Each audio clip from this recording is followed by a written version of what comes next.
Sebuah pemandangan tidak biasa terjadi di wilayah Serangan, tepatnya di sebelah timur lingkungan Kampung Bugis, yang ditutup dengan beton batako oleh sosok yang dikenal sebagai pemerhati wanita dan anak, yakni Siti Sapurah atau biasa dipanggil Mbak Ipung.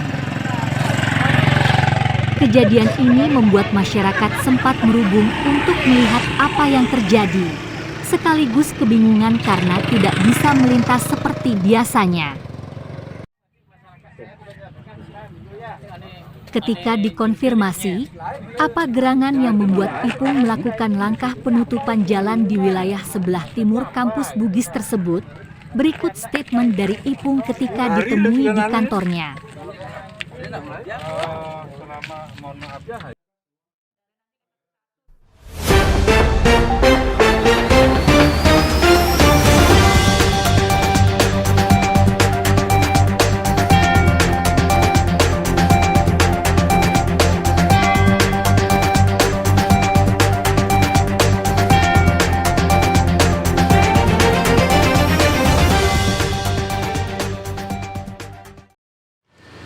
Bisa flashback ya?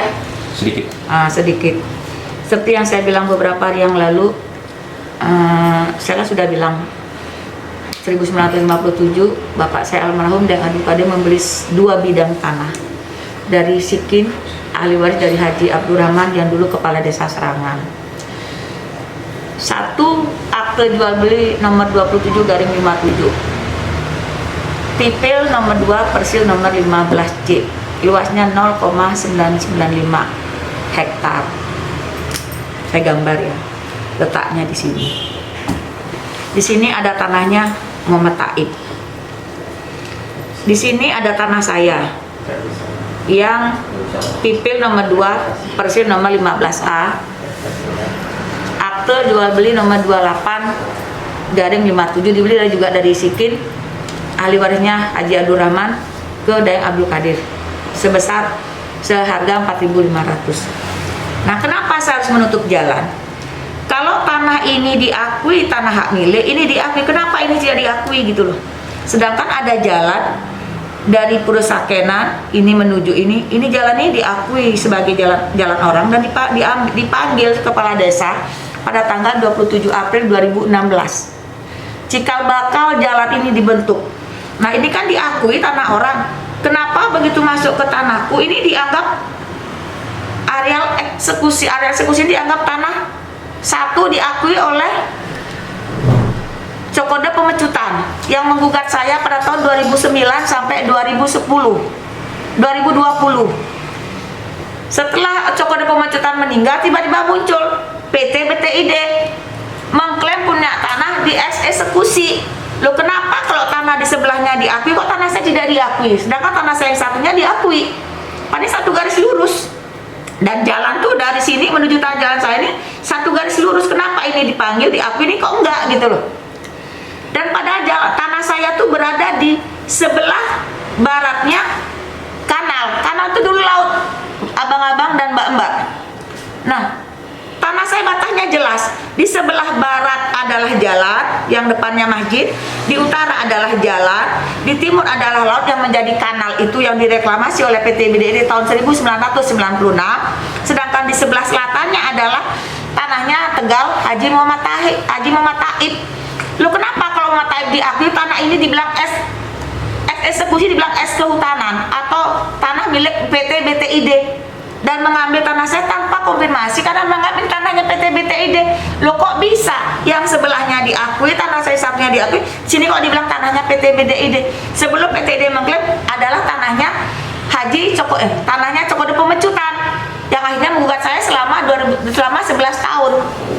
Kenapa pada saat saya melakukan eksekusi pada tanggal 3 Januari 2017 BTID kok tidak bicara? Lu situ udah tanahku, kenapa kamu eksekusi? Gak ada bahasa kayak gitu.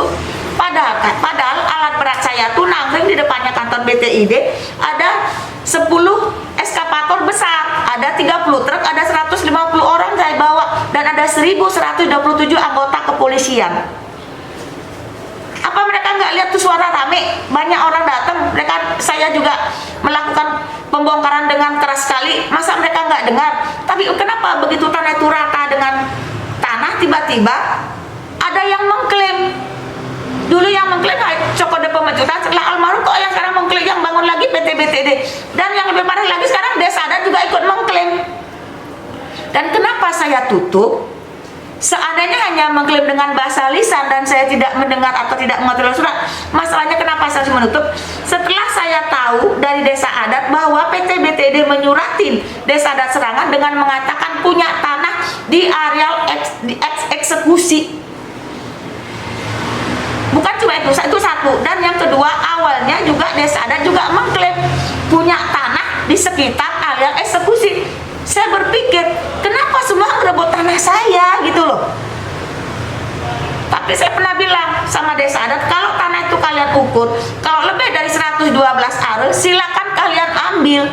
Tapi jika kurang dari 112 are, jangan kau klaim tuh tanah kalian. Karena aku punya putusan penetapan Pengadilan Negeri tahun 1974. Isinya apa? Waktu itu Sarah, orang tua saya yang tiri, digugat oleh ahli warisnya Haji Abdurrahman yang bernama BC dan Aminollah dengan mengatakan bahwa pipil 1 hektar 12 are itu tidak pernah dijual belikan, tetapi di dispenda di kantor camat Denpasar Timur, di kantor camat Kesiman, dulu namanya Kesiman yang masuk di Serangan, mengatakan bahwa tanah itu sudah diperjualbelikan sejak tahun 1957. Nah, artinya apa? Kalau tanah saya sudah dikuasai 1950 dan dibangun rumah, sedangkan Tegal Muamatai tidak pernah dibangun rumah, sedangkan juga tanah saya yang 0,95 tidak pernah dibangun rumah, kenapa ini tidak dibilang es kehutanan? Kenapa yang ada rumahnya dibilang es kehutanan gitu loh? Ini yang membuat saya marah. Jika hanya mengklaim dengan bahasa, saya nggak apa-apa. Atau jika memang dia ingin menggunakan tanah saya untuk jalan, oke, nggak apa-apa, tapi panggil saya. Karena ahli warisnya Muhammad Taib dipanggil ke kantor lurah pada tahun 2016 pada tanggal 27 April 2016 dan berserah terimanya dari PT BTID kepada Desa Adat Serangan pada tanggal 2 Mei 2016. Orang yang punya tanah Muhammad Taib ini dipanggil, sedangkan saya kenapa nggak dipanggil? Padahal pada saat itu kan masih dalam proses persidangan di Pengadilan Negeri. Tahun 2015 sampai 2016 saya meladeni 2 gugatan dari 36 kakak warga Kampung Bugis dan 1 gugatan dari Cokode Pemecutan yang judulnya perbuatan melawan hukum. Sedangkan kalau warga Kampung Bugis menggugat saya perlawanan terhadap eksekusi. Nah, pada saat saya melakukan proses persidangan, kenapa ada orang mengklaim itu tanahnya mereka? Disitulah marahnya saya, Bang Mamba. Dan kenapa juga sampai saya menutup? Sebelum saya menutup, saya sudah bicara sama Desa Adat. Tolong respon apa yang saya katakan. Saya tanyakan sama mereka, itu tanah siapa? Ya tanahnya Sakura. Loh kalau gitu, kenapa kamu tidak memberitahu saya kalau tanah saya mau dijadikan jalan? Alasannya apa? Oh, saya hanya melanjutkan proses dari sebelumnya. Siapa? Jero Bendesa sebelumnya. Loh yang tanda tangan siapa? Kan Jero Bendesa yang sekarang. Kan nggak bisa cuci tangan begitu. Harusnya kan kalian sudah tahu itu tanah siapa. Dan kalian bicara, oh ini tanah orang, tanah warga. Kan nggak mungkin harusnya Jero Bendesa tanda tangan. Kenapa kita harus sebodoh itu? Sedangkan tanah di sebelah tanah saya ini kok diakui tanahnya milik Muhammad Taib. Sedangkan tanah sebelahnya saya kok tidak diakui, malah dianggap masuk ke arealnya BTID. Kan aneh. Yang ini diakui sama BTID tanah masyarakat. Sedangkan ini kenapa tidak diakui? Disitulah marahnya saya, Bang.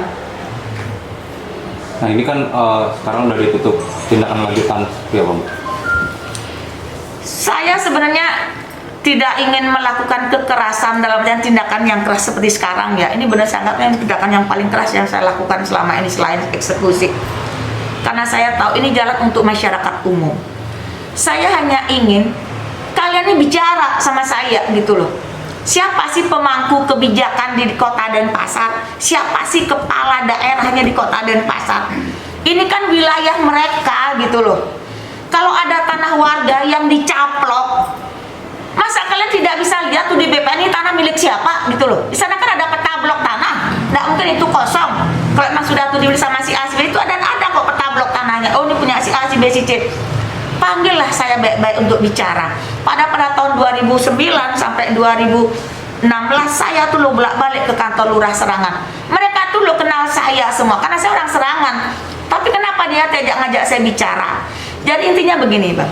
Kenapa saya harus tutup dan apa yang saya inginkan setelah ini? Ayolah. Kalian tahu itu tanah siapa? Kalian bisa ajak saya bicara. Kalau kalian tuh menggunakan sebagai jalan, aku tidak akan pelit kok, tapi bicaralah sama saya. Tapi jangan sampai tanah yang di sebelahnya kalian akui sebagai hak milik, tapi tanah sebelahnya kalian masukin arealnya BTID. Itu kan gak adil buat saya. Saya bukan orang yang pelit, saya bukan orang yang ingin melakukan kekerasan dan ini enggak. Fasilitas umum kita semua harus dukung, tapi jangan dong. Itu tanah kurang lebih 7 are. Kalau cuma 1 meter, 2 meter Bang, atau 3 meter, aku ikhlaskan kok. Asalkan ada pembicaraan. Tapi ini kan tidak ada sama, bahkan diklaim bukan tanah saya gitu. Mbak Mbak menilai ada indikasi permainan mafia kan? Siap, iya. Saya memang mengindikasinya ke arah sana, Bang. Karena apa? Pada saat saya digugat oleh 36 kakak yang mengatasnamakan dia tuh orang Bugis, bahkan sampai wali kota Makassar datang. Jenderal Tayyip yang sekarang masuk penjara juga intervensi. Sudikerto yang dulu wakil gubernur sekarang udah masuk penjara juga intervensi. 3 anggota dewan, Bapak Arjaya, Suwandi, Resmiase juga ikut andil intervensi. Coko Depo Mencutan mengatakan itu tanah wakaf. Saya cari Coko Depo Mencutan, mereka nggak punya apapun, 1 lembar pun nggak punya. Bukan cuma itu, RI2 saat itu, maaf Bapak Yusuf Kala juga ikut terlibat di situ. Pertanyaan saya begini, saya yang anak jelata kok direbut sama orang banyak gitu loh. Begini Bang, dulu tanah Serangan nggak ada harganya. Badan bapak saya bahkan membeli tanah itu hanya dengan harga 4.500 tahun 57.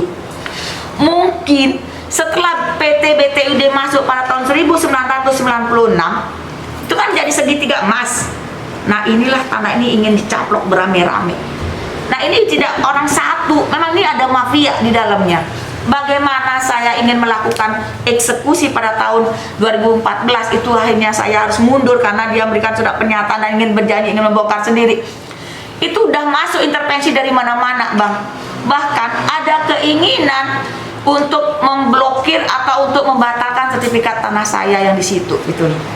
Saya pikir ini bukan pekerjaan orang 1, 2 orang, tapi saya anggap secara sistemik ini sudah berada dari pusat sampai ke bawah. Kenapa saya bilang itu? Saya sudah melalui semua itu dari tingkat bawah sampai ke tingkat pusat. Saya datangin itu semua. Jadi saya punya pengalaman yang menarik di sini. Tapi beruntung saya punya keberanian untuk bicara dengan siapa saja karena saya punya putusan pengadilan yang saya pegang ini. Ini tidak akan pernah bisa dibantah oleh siapapun. Makasih Mbak. Mbak, Ya. BTID itu berapa sih nguasain lahan Pak? Kalau yang di Serangan itu? Semuanya. Ya. Kalau seharusnya ya menurut MOU 6241. Tapi yang ternyata faktanya infonya saya dapat melebihi dari itu.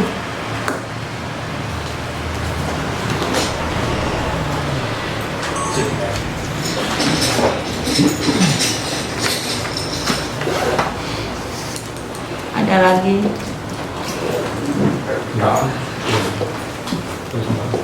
Saya ada perlu nggak nih ditambahin? Saya tadi ditelepon. Oh ya, tadi kan Pak yang untuk koordinasi sama lurah sama camat. Iya, saya tambahin ya. Pasca habis saya menutup jalan, tidak berapa menit saya dihubungin oleh salah satu prajuru desa adat Serangan bernama Jero Inyoman Nade.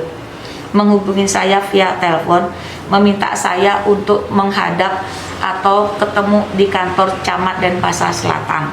Saya katakan, kenapa baru sekarang memanggil saya? Bukankah bahasa saya untuk jalan sudah 2 minggu yang lalu? Dan kenapa memanggil saya dengan cara seperti ini? Tidak kan ada cara yang lebih sopan dari ini. Saya bukan anak pembantunya Bapak Camat, tapi saya manusia yang punya hati, yang punya pikiran yang normal seperti manusia pada umum. Itu bahasa saya yang pertama. Dan berapa menit telepon lagi, karena saya tolak, telepon lagi mengatakan, mohon maaf Sapura, ada permintaan maaf dari Bapak Camat sama Bapak Lurah. Tolong sekarang merapat atau datang ke kantor Lurah Serangan karena ada Bapak Sekda dan ada Juru Bendesa. Saya pertanyakan lagi, mau kalian apa? Mengundang saya setelah saya bertindak seperti ini. Kenapa sebelumnya tidak ada tindakan apa-apa, tidak ada respon apa-apa? Bukan saya sudah mengancam sebelumnya. Tapi kenapa harus sekarang? Ya suratnya menyusul. Saya katakan aparat kepolisian aja memanggil masyarakat pasti pakai surat resmi. Kok Anda memanggil orang kayak memanggil anak pembantu, itu bahasa saya. Saya tidak akan pernah datang jika cara Anda tidak sopan.